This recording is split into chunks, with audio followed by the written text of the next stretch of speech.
প্রশ্ন করেছেন মোহাম্মদ ওমর, শেখ ঝাড়ফুঁক করা নিয়ে ইসলামের বিধানটা বলবেন।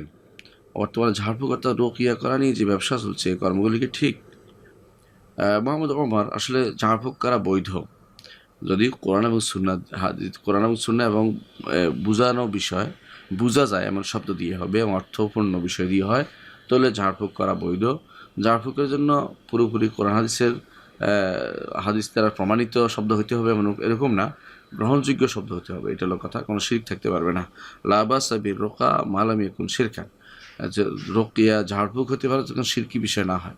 আর ঝাড়ফুঁক কোরআনে যে কোনো আয়াত দিয়ে কেউ করলেও জায়েজ আছে, হাদিসের কোনো অংশ দিয়ে কেউ করলেও জায়েজ আছে, এবং কোরআন হাদিস বাদেও কেউ যদি ঝাড়ফুঁক করে সেটাও বৈধ।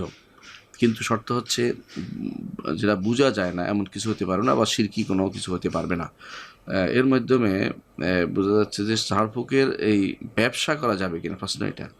আসলে ঝাড়ফুঁকের ব্যবসা করাটা একটা নিকৃষ্টতম কাজ। কারণ ব্যবসা খোলার অর্থই হচ্ছে, ঝাড়ফুঁক তো হচ্ছে মানে হাদিসে বলছে, রাসূলুল্লাহ সাল্লাল্লাহু আলাইহি ওয়াসাল্লাম বলেছেন, মানে ইসতাতা আইয়ান ফা আখাও ফালিয়া ফাল, কেউ তার ভাইয়ের উপকার করতে পারে সেজন্য করে। কিন্তু উপকার করার অর্থ এই নয় যে তিনি ব্যবসা চালিয়ে যাবেন বা এটা নিয়ে একটা খুলে ফেলবেন। তো এই জন্য এটা না করে, বরং কেউ নির্ধারণ না করে ঝাড়ফুঁক করলে কেউ যদি তাকে কিছু দেয় সেটাও নিতে পারবেন, হাদিস দিয়ে সব প্রমাণিত হয়েছে।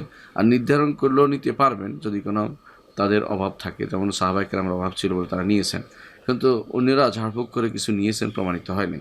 এখন ঝাড়ফুঁকের ব্যবসা করাটা কেমন, এটা আসলে একটা অনৈতিক কাজ বলে আমরা মনে করি।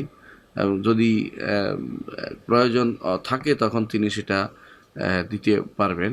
কিন্তু ঝাড়ফুঁকের ব্যাপারে বাড়াবাড়ি করাটা একেবারেই, এখন যেটা হচ্ছে যে ঝাড়ফুঁকের একটা দোকান খুলে বসছে বা জায়গা খুলে বসছে, কেউ আসলে শুধু রুকিয়া করবে, এরকম কিন্তু সিস্টেম ইসলামে কোনোদিন ছিল না।